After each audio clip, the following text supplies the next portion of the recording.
BC కులాల ఐక్యత గ్రామ మండల స్థాయిలో సంఘం బలోపేతం కోసం కొత్తగా అడహక్ కమిటీలను వేస్తున్నట్లు బీసీ సంఘం జిల్లా అధ్యక్ష ప్రధాన కార్యదర్శులు చిక్కాల దత్తు కలాల శ్రీనివాస్ తెలిపారు. ఇక ఆదిలాబాద్ పట్టణంలోని ప్రెస్ క్లబ్ లో ఏర్పాటు చేసిన మీడియా సమావేశంలో సంఘం సభ్యులతో కలిసి మాట్లాడారు. ఈ నెల 11న ఆదిలాబాద్ మావల మండలాల కమిటీలను ఎన్నుకోనున్నట్లు తెలిపారు. స్థానిక బీసీ సంఘం భవనంలో ఉదయం 10:30 నిర్వహించే కార్యక్రమానికి 36 కులాలకు చెందిన బీసీ సంఘం ప్రతినిధులు హాజరై విజయవంతం చేయాలని కోరారు. అలాగే ప్రభుత్వం కుల వృత్తుల వారికి అందించే రుణాల కోసం కుల ఆదాయ ధృవీకరణ పత్రాల జారీలో జాప్యం జరుగుతున్నందున దరఖాస్తుల గడువును పొడిగించాలని విజ్ఞప్తి చేశారు. పొద్దున 10 గంటలకు ఆదిలాబాద్ మండలం ఉంటుంది.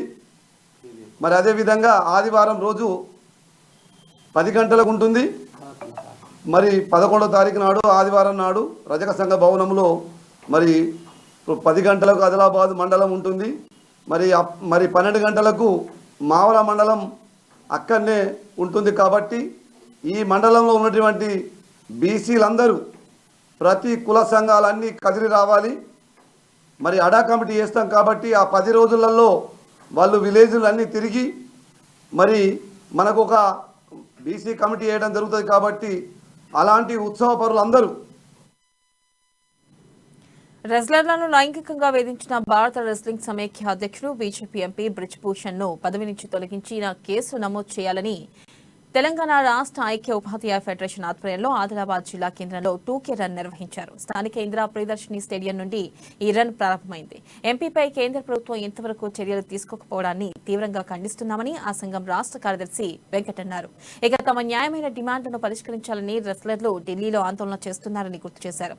రెజ్లింగ్ లో దేశం కోసం అనేక పథకాలు సాధించిన క్రీడాకారుల పట్ల కేంద్రం అవలంబిస్తున్న వైఖరి సరికాదన్నారు.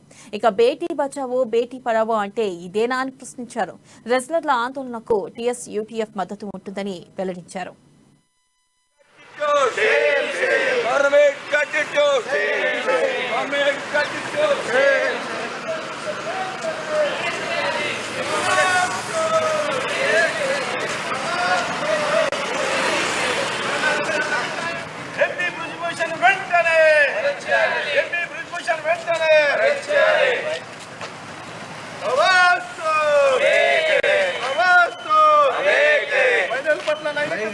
పాల్పడ్డ బ్రిజ్ భూషణ్ చరణ్ సింగ్ ను అరెస్ట్ చేయాలి.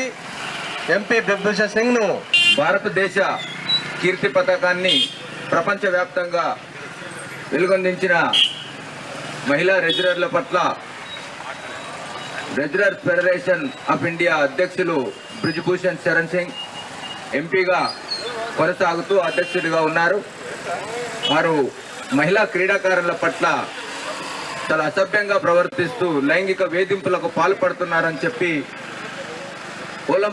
ఒలింపిక్ పతక విజేతలైన వారందరూ కూడా ఐక్యంగా ప్రభుత్వానికి ఫిర్యాదు చేసి నెలలుగా పోరాటాలు చేస్తున్న కేంద్ర ప్రభుత్వం నిమ్మకు నీరెత్తినట్లుగా ఉన్నది. ఒక లైంగిక వేధింపు కేసులో ఆరోపణలు వచ్చిన వెంటనే అరెస్టు చేసి దర్యాప్తు చేయాల్సిన చట్టం చెప్తున్నా ఈరోజు కేంద్ర ప్రభుత్వం తమ ఎంపీ కాబట్టి కాపాడుకునే ప్రయత్నం చేస్తూ ఉన్నది.